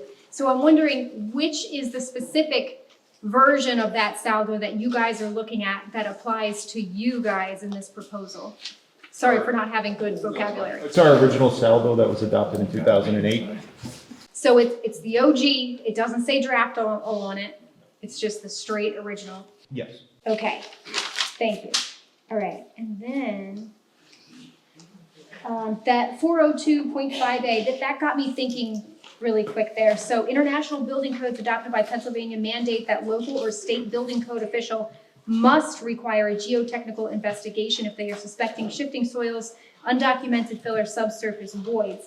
And then it goes down here about the PA DEP District Mining Office, to contact them for inquiry with your state representative for a prompt formal state level review of the developer's structural plans. So whether or not that's in our saldo, I don't know that, but that sounds to me like it's necessary. So I'm wondering if you guys have that in your application based on the fact that the state would require that. You don't have a section of the ordinance to refer to? I don't know that original ordinance that you guys just said. I've only seen the draft saldo. Is there a number on the draft saldo? I don't know. I was referring to everything that they were just talking, like that he went through. So as he was talking in that 402 area, impact, residual impact construction plans and whatnot, existing plot lines and condition, I thought of mines, and our area is full of them. And I've done research that says, it may collapse, cause sinkholes initially around the area, but even though within a radius of a mile, people are reporting that their homes are getting cracked foundations, ceilings falling in, cracked walls. So I'm curious about that one, if that is in your application. All right, maybe the engineer can comment on that. No, I mean, we show mining maps, or we show the results of mining maps on the plans, because that part is required, but no, we don't show any, that's geotechnical scope that is not required by the saldo. In all due respect, I didn't see it in the saldo, okay? So just to clarify, the saldo, is it not appropriate to think that the state requirements would just be in addition to the saldo? They're assumed in addition to the saldo because it is a state requirement? It certainly is relevant when it comes to whether or not they recommend approval or approval with conditions, but not necessarily for whether or not we have a completed application, which is why we're here tonight, okay? So your points may be well taken later on in the process, okay? Okay, just a couple other then. So 402.5 landscape plan signature blocks, you said it would be added to the plan. Is that acceptable to add things like that to the plan later on? I'm wondering about that. The idea of adding to the plan, is that acceptable? The signature block is a very small, insignificant matter that can be very easily added. I would hesitate to recommend that the Planning Commission would reject the plan because there's no signature block.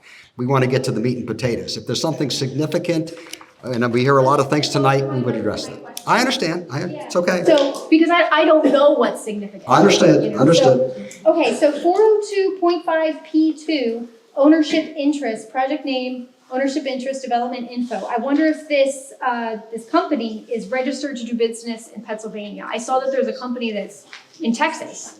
So I wonder if can a business from Texas do business here? Like, are they registered to do business here? You know this. You're looking at me like you know this. Okay, I don't know that that's required by the ordinance to be a complete application. Okay, I'm just checking. I gotta check, When we have the public hearing, you can ask all these questions. Oh, okay. All right, my last one then on those will serve papers. And like Katie was talking about the data centers, I heard somebody say power plant. But as far as we know, there's 2 power plants. So are these plans that will serve relevant to 2? Maybe the engineer can comment on that. Yes, there are 2 generation plants that are shown on the plans that we submitted, correct? And is that what the will serve says? Relevant to that? The well serve is for only one of the power plants.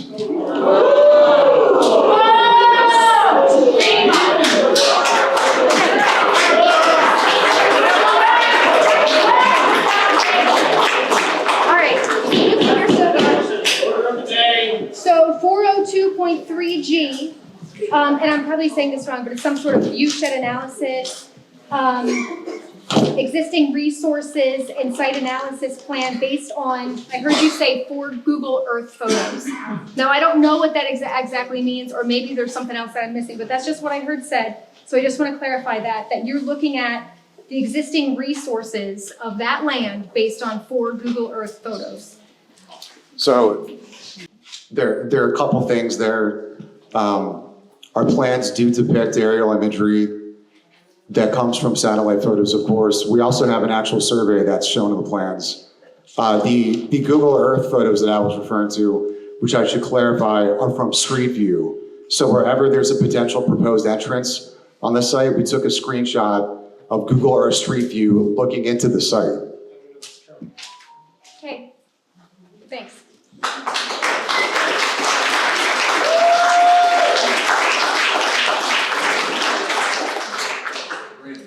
I basically just need some points of clarification. When you were talking about the geological and so forth, superficial geology shows you one thing.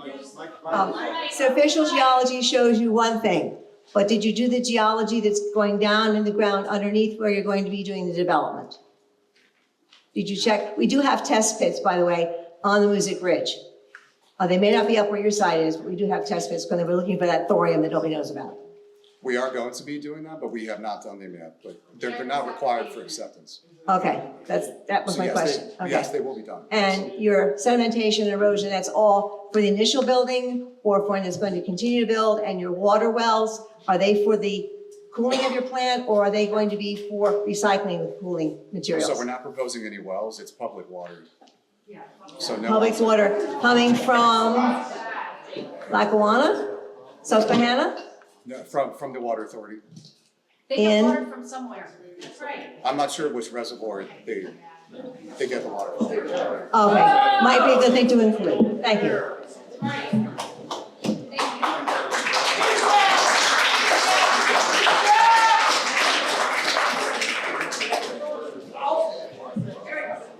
Counselor, after or when it gets rejected, how much time does the applicant have to reapply? We would take it up at the next meeting if it's rejected. Okay? It would be, if it's rejected, it would be rejected, and there would have to be a letter or written documentation saying the reasons why it is rejected, and then it could be addressed again and then taken up at the following meeting. And how long does the applicant have to reapply that application? Bear with me a minute.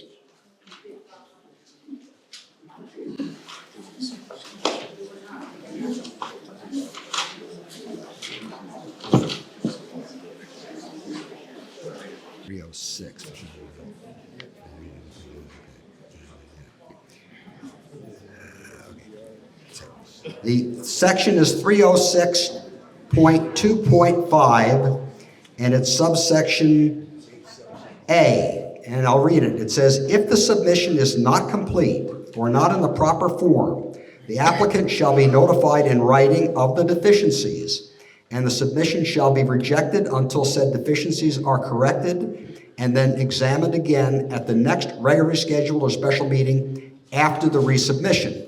There is no specific date as to how long they have to reapply, but we wouldn't look at it until the next regular meeting after they do that, presuming they do that, okay? And how much time do you have to review that application? Well, we'd have, the same process would take place, the 10 days, we go the 10 days, and we'd have another meeting like this tonight and consider whether or not it's complete again. Thank you very much. Sure. Go up to the mic. Does you have, or when do you have to reply to the application if it's rejected? We're going to make I'm going to tell the planning commission they need to go in executive session very quickly here and caucus, and then they'll come out and somebody will make a motion whether it's accepted as completed or not. That will be followed by, not tonight, a letter if it's rejected as to the deficiencies, okay? How long do you have? It should be as promptly as possible, but I think the limit is 15 days, but we should do it as quickly as we can. Solicitor, does this restart the 90-day clock? The 90-day clock starts when we have a completed application. Now, if it's completed tonight, it starts tonight. If it's not completed tonight, it's not starting. Thank you. In the back. I mean, we've been here all night and we hear everything's incomplete. There's stuff missing. So why are we denying the application right now? Right. That's all I heard. It's like, we don't have that, we're going to do that. So why isn't it denied?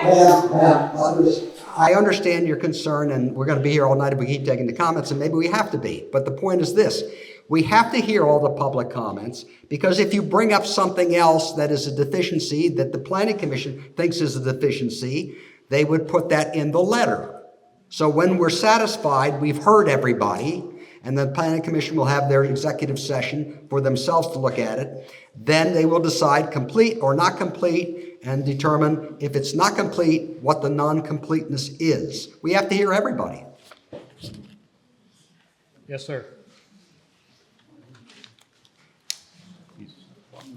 Yeah. Hi, my name's Jason. I live. My question's regarding the water intake and the discharge of the water. I think that was one of the incomplete items, if I'm not mistaken. And how much water is being discharged? And what are the temperature differences? I don't know if this matters about passing this, but I would like that to be, I think it should be really out there so we know, so the committee knows how much water is being taken out of the river and put back in. That's very significant to the residents and taxpayers of Clinton Township.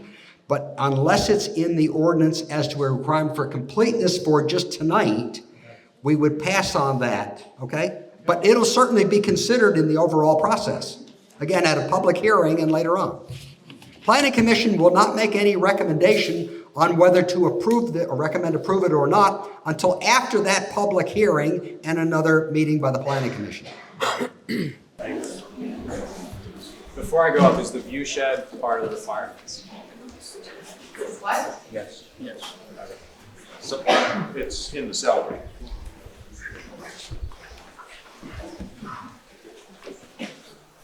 Hey everyone, Thane Rickard again. So I had asked if the view shed was part of the requirements. I'll be honest, I didn't know, I've never heard of the term view shed. Is my interpretation of this correct that like other shed resources, it's for like the aesthetic value of our land? Is that the purpose of a view shed? Okay, let's ask the engineer to comment on that, please. So a view shed for land development purposes is typically an aerial or bird's eye view of the project and whatever the required distance beyond the property line would be. I think per the ordinance is 2,000 feet. So we show aerial imagery and any other required resources on that view shed map. Does it comply with the provisions of the ordinance, which you supplied? Yes, correct. Yes, it does. What is the purpose of the view shed as far as resources? Engineer can comment. Yeah, so if the required resources that are in the Salvo, whatever those items are, if they're present on the site, if they're present on the site, we are required to show them on the plan. It's just a reference. Okay, so like a watershed, it's a collective area of some form of resource, and just like natural resources in the PA Constitution, the aesthetic value of the land is in the PA Constitution. So I believe that a view shed would be mostly focusing on that resource, a natural resource, which is the aesthetics. He mentioned he provided 3 street views, 1 per entrance, and I question if that's sufficient because a view shed is how the public can see it. That's our natural resource of aesthetics. So a 700-acre property from 360 degrees are 3 street view points sufficient to cover a view shed to really give the committee a good idea of the impact this is going to have on the aesthetic value. Okay, so the subsection, it's 402.3G, and I'll read it. It says a view shed analysis showing the location and extent of views into the property from public roads and from public parks, public forests, and state game lands, parentheses, to minimize visual effects from public roads. My understanding, what we saw here is that they provided it with respect to those roads. Now, engineer, can you comment, is that, because that's what I saw, is that correct? Yeah, that's correct. We went onto Google Earth and took some street view shots from the adjacent roads looking into the property. And I think that's what's required under that section G. Can you repeat that section one more time? Sure. A view shed analysis showing the location and extent of views into the property from public roads and from public parks, public forests, and state game lands. And what is the purpose of the view shed? To minimize visual effects from public roads. Okay, so to minimize visual effects, you have a 700 approximately acre property, 360 degrees. All three entry points are only on the west side of the property. There are no images from the north, south, or east. And again, it's only 3 from the west. I don't know how many miles that is stretching, but to have 3 images from Google Street View, which is also not very clear, I don't think that this is sufficient to constitute as a proper view shed. The committee is not able to utilize that amount of imagery to comfortably make any decision on the impact of the aesthetic value. Okay, well, can you point out any additional public roads or public parks, forests, or state game lands that the view shed isn't from? Yeah, I mean, there's Ravnikar Road, there's Gravity Road. You have, again... Is that into the property? I'm pretty sure you can see the top of the mountain from many different angles. Oh, according to the ordinance, it has to be into the property.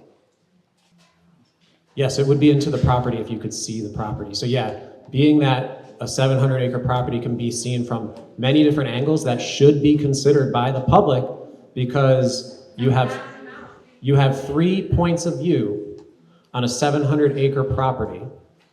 How do you know how that's impacting the communities from the north or the south or the east if you do not have any views from those angles? Okay. Thank you for your comment.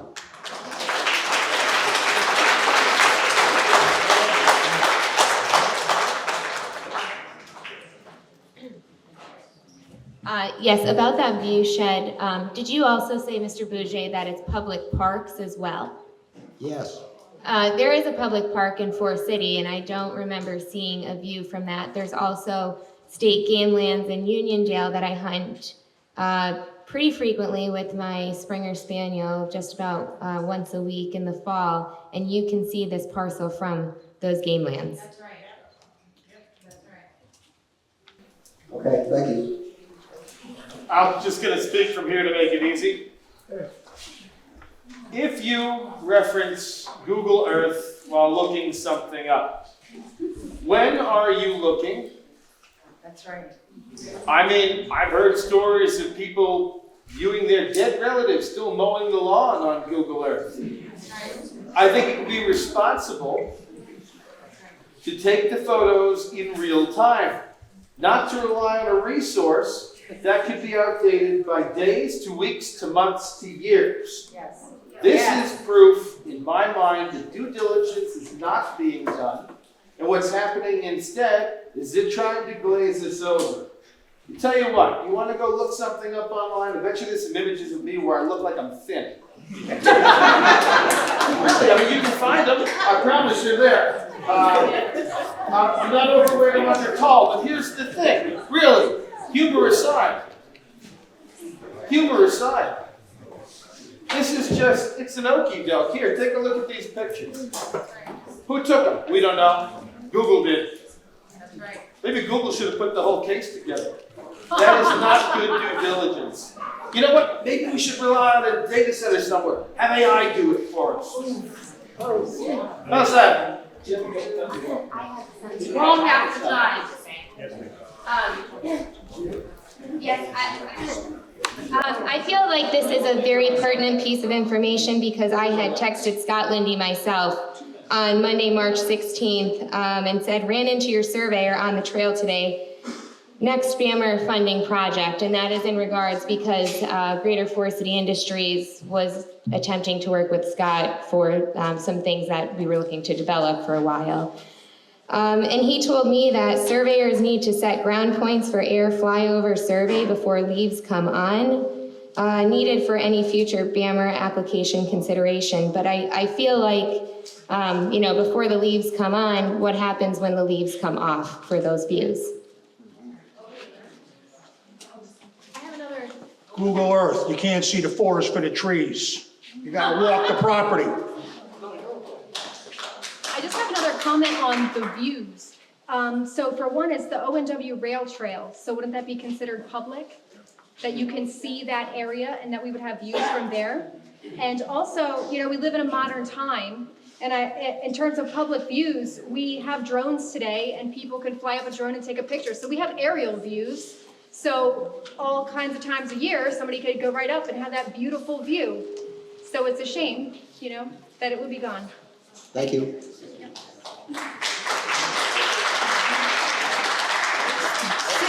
Hold on. Mr. Doyle, sorry, I couldn't see you. There was a lot of time spent on the application process and how it got here. And I'm just wondering if it's the usual and customary way that you should send an application, and did they get this stuff like a receipt when they gave it to the secretaries, or did they just hand it to us? They got a receipt. And the first application for the April 30th, how did that come into the building? How did it get here? It was handed to your borough secretary. Our borough secretary. Your borough secretary. Okay, and every other piece of evidence that you brought signed- was given to that same person? And signed a receipt. Okay. And it's been made part of the record. Okay. And it's been sent to your solicitors beforehand. Okay, I just wanted to make sure because we were talking a whole bunch about process and legalese, and if we didn't even do that to begin with, get it to the right people, there's a problem. Well, I think that Attorney Boucher would have said something from the very beginning. Well, I'm not sure about that. I'm just asking a question because I live here in the township and I wanted to know that it was followed correctly. For the record, we have that here. All right, thank you. Go ahead. Susie Roberts, I have a very quick point to make. Mr. Boucher, you have represented us before. You know my address. You may go on Google Earth and you have, whoever's going on, has control over what is viewed. My house, if you go on Google Earth, is blurred out. If I have control to do that, why are we using Google Earth as one of our facts? Well, that's a question for tonight, and that's going to be a question for the Planning Commission. Thank you for your comment.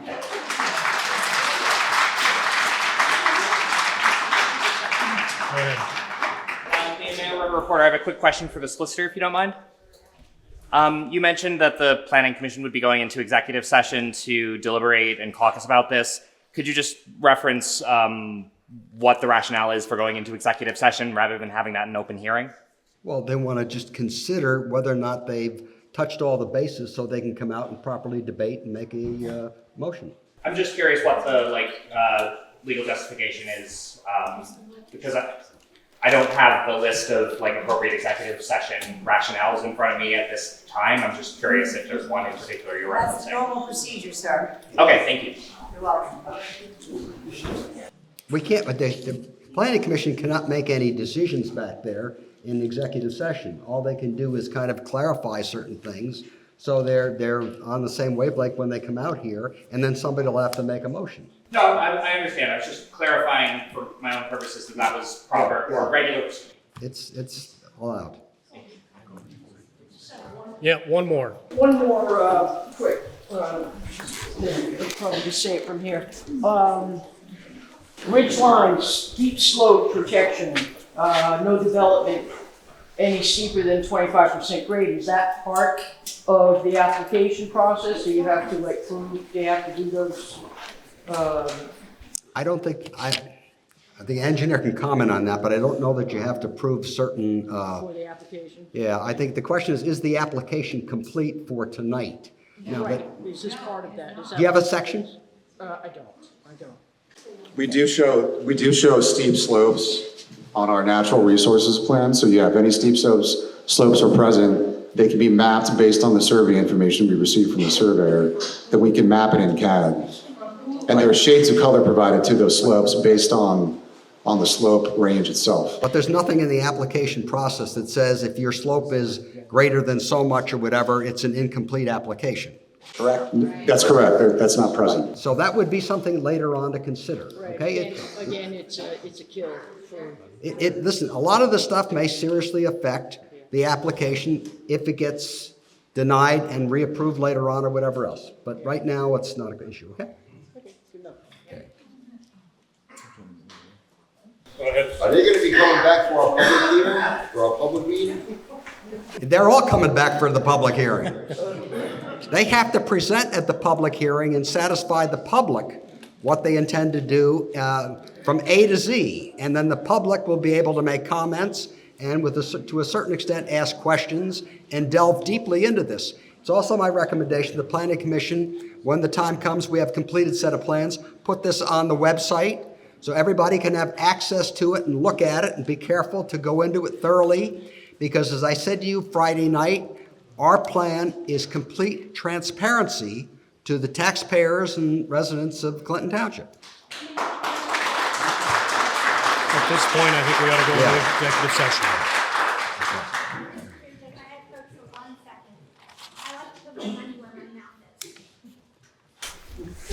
Okay, and this is, I want everyone to see this. Town Hill Road. Okay?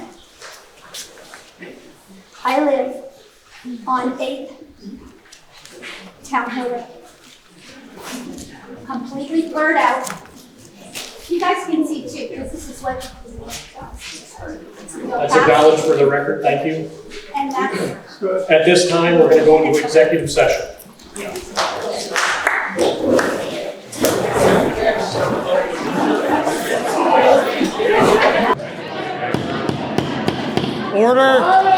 Order!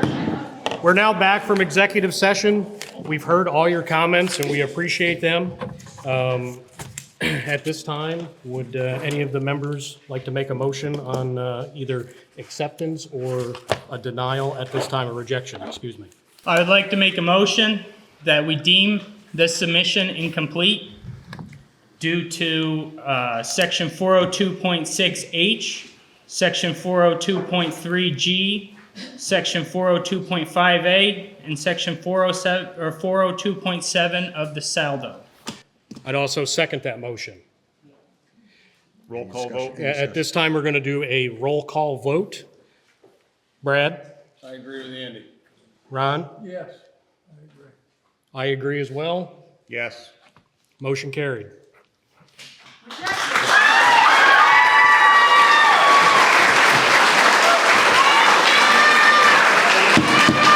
Hold on. We also need to, in lieu of that, we also need to call an emergency session based on one of the Salvo ordinances, or Salvo sections here, 402.7, where it says additional review comments and ordinances.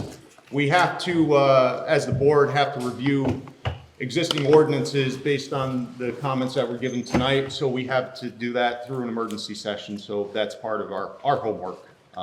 So we have to go through our ordinances to see if there's something that, based upon what's in this plan here, submission, that we are not overstepping and overlooking anything, so.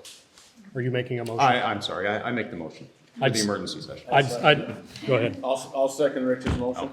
All in favor of having that executive, or excuse me, that emergency session, vote by saying aye. Aye. Any opposed? Motion carried. For the public's edification here, what that means is that we have a requirement to send the deficiencies, the reason for the rejection, in writing to the applicant, which they have to do. Since we have to look at some additional ordinances, they're going to have this emergency meeting. Emergency meetings, the building will be posted within 24 hours before the meeting. So you can look to see if there's any posting, because emergency meetings you can attend, the public can attend. These are public meetings. Again, we pledge full transparency to the people of Clinton Township. Then it'll be shortly, likely within the next week, will be that emergency meeting. After that, then likely they'll vote and they'll tie up the letter that will have to go to the applicant, and then we'll go from there. At this time, Commission, is there any other new business? Old business. Correspondence? I make a motion for adjournment. I second. Adjourn.